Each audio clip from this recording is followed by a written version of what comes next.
آپ مکلف نہیں ہیں. لا یکلف اللہ نفسا الا وسعها. اللہ تعالیٰ نے آپ کو نہیں مکلف کیا کہ آپ کو طاقت دے. تو طاقت سے زیادہ تو کوئی انسان مکلف نہیں ہے دنیاوی حساب سے اخروی حساب سے.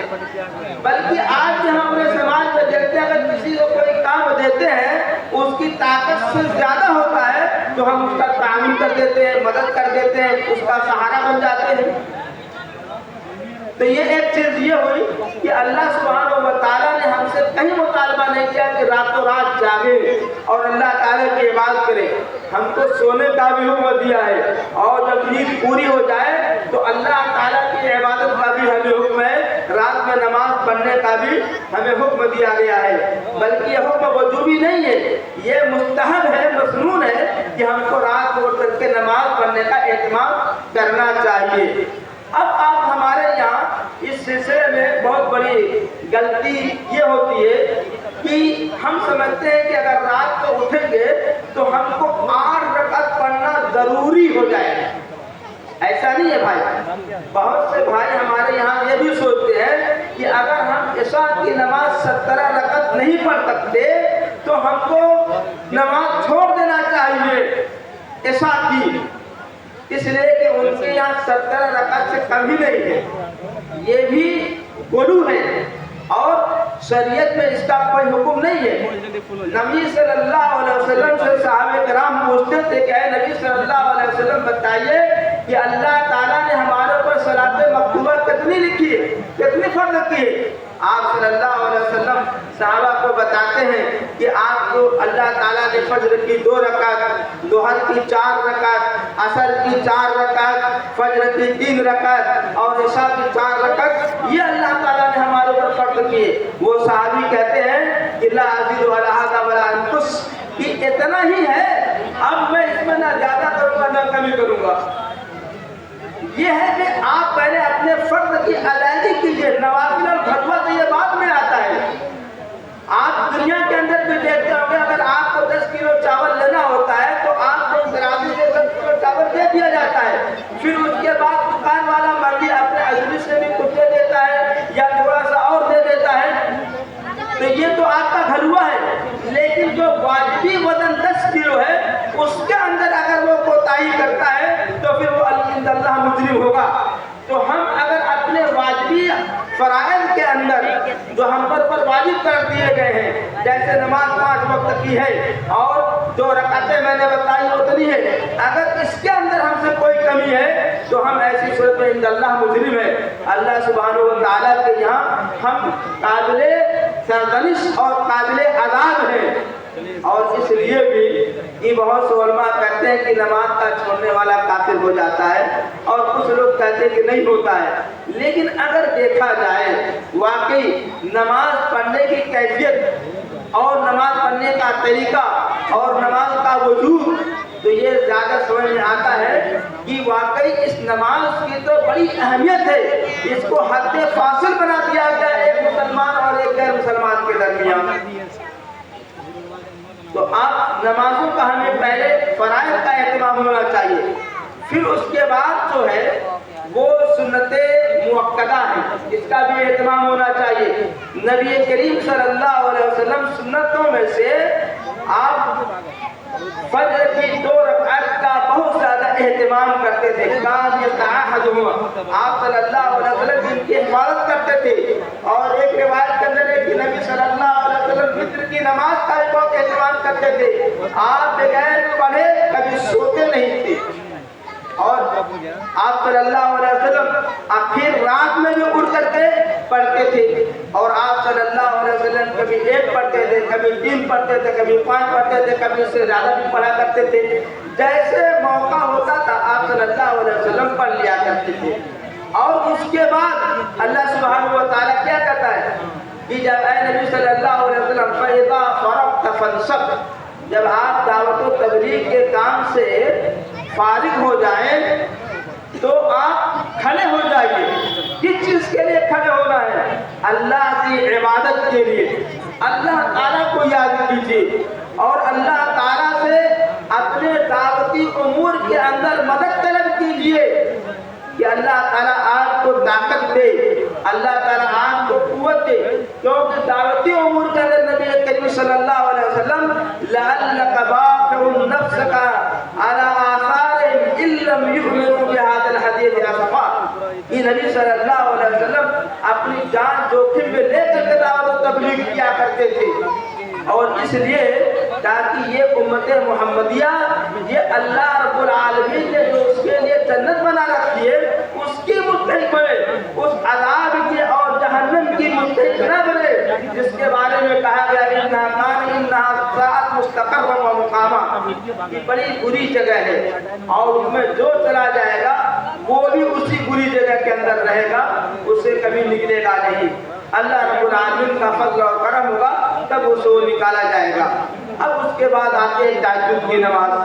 کہ تہجد کی نماز اگر ہمیں واقعی اہتمام کرنا چاہیے، بالخصوص ہمارے ان لوگوں کو اہتمام کرنا چاہیے جو نوجوان ہیں، میں بڈھوں کا نام نہیں لوں گا یا بیت العمر لوگوں کا نام نہیں لوں گا، کیونکہ انسان جب 50 کے پار ہوتا ہے، اس کی عمر 50 سے زیادہ ہو جاتی ہے تو وہ بہت سارے مختلف عوارض کا شکار ہو جاتا ہے، مگر 40-45 سال تک 45 سال تک ایک آدمی اتنی طاقت میں رہتا ہے کہ وہ اسے کچھ احساس نہیں ہوتا، یہاں تک کہ محنتی کام کر لیتا ہے اس کو احساس نہیں ہوتا، لیکن بڈھے بیچارے کیا کریں گے، ان کا کہیں پاؤں درد کرتا ہے، کہیں کوئی اور مرد ہے، اس لیے ان سے میرا خطاب نہیں ہے، بلکہ میں نوجوانوں سے کہتا ہوں کہ آپ روزانہ رات کو اٹھ کر کے چاہے 10 منٹ کے لیے اٹھیے، 2 رکعت پڑھیے، کم سے کم 2 سے تو آپ شروعات کیجیے، یہ 2 4 ہو جائے گی، 4 8 ہو جائے گی،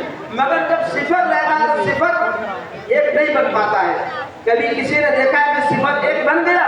نہیں بنتا، 1 ہے 2 بنتا ہے، 2 ہے 4 بنتا ہے، یا 2 3 بنتا ہے، اس سے آگے کی گنتی بنتی ہے، مگر صفر کبھی گنتی میں نہیں بدلتا ہے۔ اس لیے میں آپ سے گزارش کرتا ہوں کہ آپ اپنے وقت کو جانیے، سب سے بہترین عبادت نوجوانی کی عبادت ہے، ہر چیز میں اول سب سے اچھا ہے، وقت پر دیکھیے تو اول وقت میں نماز سب سے اچھی ہے، جوانی دیکھیے تو اول وقت کی جوانی سب سے اچھی اور سب سے کارآمد ہوتی ہے، اس کی عبادت اللہ رب العالمین کے یہاں بڑھاپے کی عمر کی عبادت سے بہتر ہے۔